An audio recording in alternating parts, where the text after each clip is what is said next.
اخراج مقدمہ کی درخواست اسلام آباد ہائی کورٹ میں دائر کر دی ہے۔ دلچسپ بات یہ ہے کہ جسٹس بابر ستار کل صدیق انجم کی اخراج مقدمہ کی درخواست پر سماعت کریں گے۔ اب کیس یہ ہے کہ ہمایوں دلاور اور ان کی کوئی فیملی کے خلاف اینٹی کرپشن نے کارروائی شروع کی تھی خیبر پختونخوا میں، اس پر مقدمہ درج کر لیا گیا FIA کی جانب سے، کہاں پہ؟ اسلام آباد میں، اور اس مقدمے میں پاکستان تحریک انصاف کے جو مشیر ہیں، مشیر احتساب وزیر اعلیٰ خیبر پختونخوا کے مصدق عباسی، ان کو بھی نامزد کر دیا گیا تھا۔ اس میں عمران ریاض خان کو بھی نامزد کیا گیا تھا اور باقی لوگوں کو بھی۔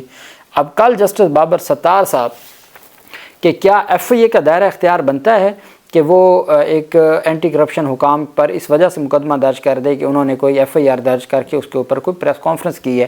یہاں آج آپ نے دیکھا ہوگا غیاث گل خان جو کہ DPO اٹک ہیں، وہ سوشل میڈیا پر ایک انٹرویو دے رہے تھے کہ جی ہم اٹک سے نہیں گزرنے دیں گے۔ تو اس طرح کی باتیں وقتاً فوقتاً جب نیب پاکستان تحریک انصاف کے سربراہ عمران خان کے خلاف یا مختلف کارروائیوں میں باقاعدہ یہاں تو پروسیکیوشن پریس کانفرنس تک کرتی رہی اور یہ سارا معاملہ چلتا رہا، لیکن یہ مقدمہ صرف درج کیا گیا خیبر پختونخوا کے سرکاری ملازمین پر، اور وہ باقاعدہ طور پر ایک ملازم گرفتار رہا، پھر اس کے بعد اس کا ریمانڈ ہوا، ریمانڈ کے بعد اس کی ضمانت منظور ہوئی، اور یہ ایک سارا سلسلہ ہے۔ اور اب جسٹس بابر ستار صاحب کل اس حوالے سے فیصلہ دیں گے۔ دوسری طرف پاکستان تحریک انصاف کے لاہور کے سیکرٹری جنرل ہیں اویس یونس، وہ پہلے کافی عرصہ گرفتار رہے 9 مئی کے کیسز میں، پھر اس کے بعد جب یہ 5 اکتوبر کو احتجاج تھا لاہور میں تو تب گرفتار ہوئے تھے، تو 5 اکتوبر کے احتجاج میں ان کی ضمانت بعد از گرفتاری خارج کر دی تھی دہشت گردی عدالت نے، اور اس پر پھر انہوں نے لاہور ہائی کورٹ سے رجوع کیا تھا۔ جسٹس سید شہباز علی رضوی کی سربراہی میں 2 رکنی بینچ نے درخواست پر سماعت کی اور عدالت نے ان کی جو ہے وہ ضمانت منظور کر لی ہے، ضمانت بعد از گرفتاری۔ آپ نے حال ہی میں دیکھا ایک PTI کے جو صدر ہیں لاہور کے، ان کی درخواست عبوری درخواست ضمانت پر جب جسٹس جمال مندوخیل کی سربراہی میں بینچ نے سماعت کی تو اس میں جمال مندوخیل صاحب نے لاہور ہائی کورٹ کے فیصلے پر سوالات اٹھائے تھے کہ انہوں نے ضمانت خارج کیسے کر دی، یہ ضمانت کا خارج کرنے کا فیصلہ تو نہیں لگ رہا ہے، یہ تو ٹرائل کا فیصلہ لگ رہا ہے جو لاہور ہائی کورٹ کے ججز نے لکھا تھا۔ تو اس کے بعد پھر 2 دن پہلے پاکستان تحریک انصاف کی خاتون رہنما کی بھی 5 اکتوبر کے مقدمے میں ضمانت منظور ہوئی تھی، اور آج جو اویس یونس کی بھی درخواست بعد از گرفتاری منظور کی گئی ہے اور عدالت نے اس کے اوپر حکم دیا ہے۔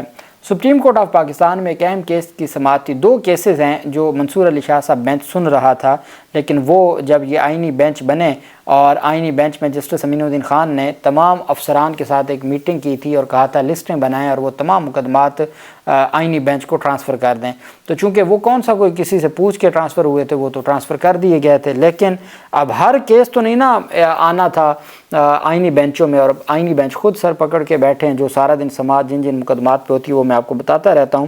جسٹس منصور علی شاہ کی سربراہی میں 3 رکنی بینچ کے مقدمات کو آئینی بینچ کو بھیجے گئے 2 مقدمات ریگولر بینچ کو واپس بھیج دیے گئے ہیں۔ جسٹس امین الدین خان کی سربراہی میں 7 رکنی آئینی بینچ نے سعید کھوسہ بنام وزارت پیٹرولیم کیس کی سماعت کی۔ وکیل درخواست گزار نے کہا کہ 3 رکنی بینچ نے کیس آئینی بینچ میں بھیجا تھا۔ جسٹس عائشہ ملک نے کہا کہ میں ریگولر بینچ کا حصہ تھی، وکیل کی استدعا پر آئینی بینچ میں کیس بھیجا گیا تھا۔ جسٹس محمد علی مظہر نے کہا کہ ایسے ہر کیس آئینی بینچ نہ بھیجیں، اگر کسی کیس میں آئینی سوال ہو تو اسے بھیجیں۔ عدالت نے کیس دوبارہ ریگولر بینچ کو بھیج دیا۔ اب منصور علی شاہ سینئر پیونی جج ہیں، لیکن جو آئینی بینچ ہے اس کے جو ممبران ہیں وہ آپ اندازہ لگائیں، وہ فرما رہے ہیں کہ ایسے نہ ہر کیس ادھر بھیج دیا کریں، جو کیس بنتا ہے وہی بھیجا کریں۔ اور جسٹس منصور علی شاہ صاحب کی سربراہی میں 3 رکنی بینچ نے 23 اکتوبر کو مقدمہ آئینی بینچ کو بھیجا تھا، اس میں جسٹس عائشہ ملک اور جسٹس عقیل عباس شامل تھے۔ ایک ہاؤسنگ سوسائٹی سے متعلق کیس تھا، آئینی بینچ نے ہاؤسنگ سوسائٹی سے متعلق کیس بھی ریگولر بینچ بھیج دیا۔ جسٹس عائشہ ملک نے ریمارک کیا کہ مقدمات کبھی ایک بینچ تو کبھی دوسرے بینچ جا رہے ہیں۔ دوسرے فریق کے وکیل نے استدعا کی تھی کہ کیس آئینی بینچ کو بھیجیں۔ وکیل درخواست گزار سلمان اسلم بٹ نے کہا کہ ہم نے استدعا نہیں کی تھی کہ کیس آئینی بینچ کو بھیجیں، لیکن یہ ایک ایسا معاملہ ہے کہ جس کے اوپر جو تضادات ہیں یا معاملات ہیں وہ اتنے آسانی کے ساتھ چیزیں آگے نہیں بڑھ رہیں، اور جو چیزیں ہیں اس کو آئین اور قانون کے مطابق دیکھا جانا چاہیے۔ آخر میں آپ کو بتا دوں کہ جو ایک بڑی پیش رفت سامنے آئی ہے وہ ہے ججز، بیوروکریٹس، سرکاری افسران کو اسلام آباد میں جو پلاٹ الاٹ کر کے ہاؤسنگ اتھارٹی کے منصوبوں F12 G12 F15 F16 مقدمے میں سپریم کورٹ آف پاکستان نے جو فیصلہ محفوظ کیا تھا وہ کل صبح فیصلہ سنانے جا رہا ہے۔ جسٹس منیب اختر کی سربراہی میں یہ 3 رکنی بینچ ہے، جسٹس محمد علی مظہر اور جسٹس عائشہ ملک صاحبہ۔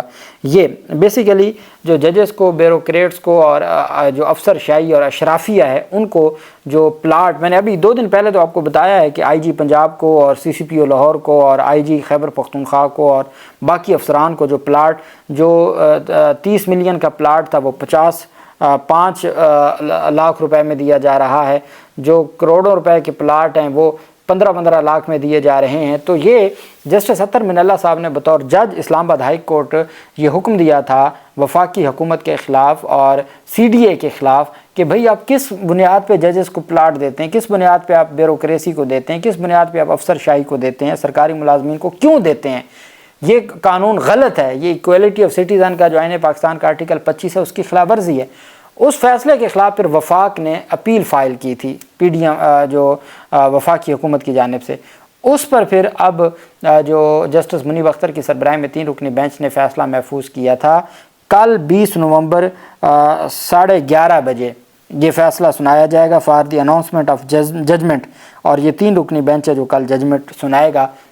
اس میں عائشہ ملک صاحبہ بھی، اطہر من اللہ صاحب کا اوریجنل فیصلہ تھا، اس پہ پھر یہ بینچ بنا اور وہ بینچ کل فیصلہ سنائے گا۔ اب آپ اندازہ لگائیں 2 اہم کیسز واپس منصور علی شاہ بینچ کو چلے گئے ہیں۔ عائشہ ملک صاحبہ نے باقاعدہ طور پر کہا کہ کبھی اس بینچ میں کبھی اس بینچ میں، یہ کب تک معاملات چلیں گے، اور پھر اب اطہر من اللہ صاحب کا جو فیصلہ ہے اس کے اوپر منیب اختر بینچ کل فیصلہ سنانے جا رہا ہے دن 11:30 بجے۔ اللہ پاک پاکستان کا حامی و ناصر ہو۔ بہت شکریہ۔ اللہ حافظ۔ پاکستان زندہ باد۔